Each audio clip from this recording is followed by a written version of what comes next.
شعیب شاہین صاحب آپ کی طرف آتی ہوں اور اب ذرا ہمیں بتائیے گا 10 روز کو یہ حفاظتی ضمانت اب آپ نے بتایا کہ کل کیا ہوگا، زیادہ سے زیادہ آپ نے کہا فرد جرم عائد ہو جائے گی۔ کچھ لوگ یہ کہتے ہیں کہ خان صاحب 13 کو پیش ہو جاتے تو یہ تمام تر سچویشن نہ کریٹ ہوتی، اور بہرحال پیش تو ہونا پڑتا ہے عدالت کے سامنے جب عدالت حکم دے۔ اب ہائی کورٹ نے بھی کہہ دیا نہیں ہوئے تو پھر یہ توہین عدالت ہوگی۔ صحیح اس میں کوئی شک نہیں ہے کہ اس میں کوئی شک نہیں ہے کہ جب عدلیہ بلائے تو اس میں پیش ہونا چاہیے، اس میں تو کوئی دوسری رائے نہیں ہے اور نہ ہی کسی نے انکار کیا ہے۔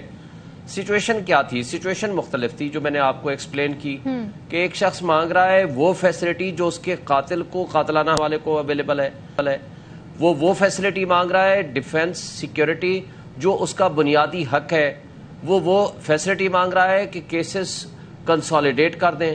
94 آپ نے ایف آئی آر درج کر دی ہیں۔ اب یہ جو میرے دونوں دوستوں نے بات کی، میں ایک دو بات کو آگے بڑھاتے ہوئے ایک بات کروں گا۔ دیکھیں، پہلی بات تو یہ ہے کہ گلگت بلتستان کی پولیس کو خواہ میں انوالو کرنا یہ ہمارے اسٹیٹ کے انٹرسٹ میں نہیں ہے۔ یہ بہت بڑی غلط بات ہے جو میڈیا نے پہلے کی، اور پنجاب پولیس نے آ کر پھر اس کے بعد وضاحت کی اور اس کی تردید کی، وہاں کوئی ایسا شخص نہیں تھا۔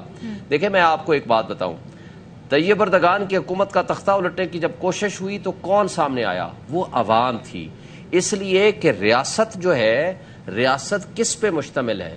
ریاست اور عوام کے درمیان وہ جو بانڈ ہے وہ ہوتا ہے انصاف پہ، محبت پہ اور احترام پہ مبنی ہوتا ہے، اور ٹرسٹ پہ مبنی ہوتا ہے۔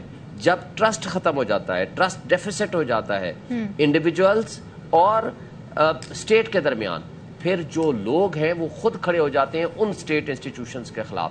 اب مجھے یہ بتائیں، رانا ثناء اللہ کے خلاف گوجرانوالہ کی دہشت گردی کی عدالت نے یہ تیسری مرتبہ وہ وارنٹ آف ارسٹ جاری کیا ہے، جس کو جا کر کے ڈی ایس پی نے کہہ دیا جی وہ یہ کہتا ہے میں آ جاؤں گا۔ بھائی تو یہاں تو انڈر ٹیکنگ دی ہے کہ میں آ جاؤں گا، وہ ماننے کو کوئی تیار ہی نہیں ہے۔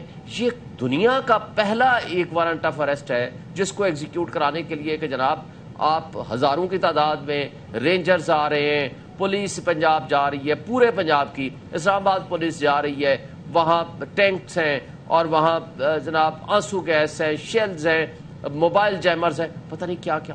آج سے تھوڑے دن پہلے، یعنی یہ 14 کو جو واقعہ شروع ہوا، 8 تاریخ کو 8 مارچ کو لوگوں کو اٹھایا، مارا، زیادتیاں کی، اور وہ ذل شاہ بیچارہ وہ ملنگ اور کلندر آدمی، اس کو جا کر کسٹوڈیل ٹارچر کے ذریعے ڈیتھ کر دی گئی اور اس کو مار دیا گیا، اور اس کی ایم ایل آر چیخ کے کہہ رہی ہے، میں یہ کہہ رہا ہوں کہ وہ ایم ایل آر خود کہہ رہی ہے کہ اس کے نازک اعضاء پہ تشدد ہوا ہے۔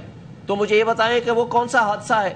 حادثے کی میڈیکل رپورٹ کچھ اور ہوتی ہے، اور اس ڈاکٹر کو پھر بعد میں سبسیکوئنٹلی چینج کر دیا، ٹرانسفر کر دیا وہاں سے۔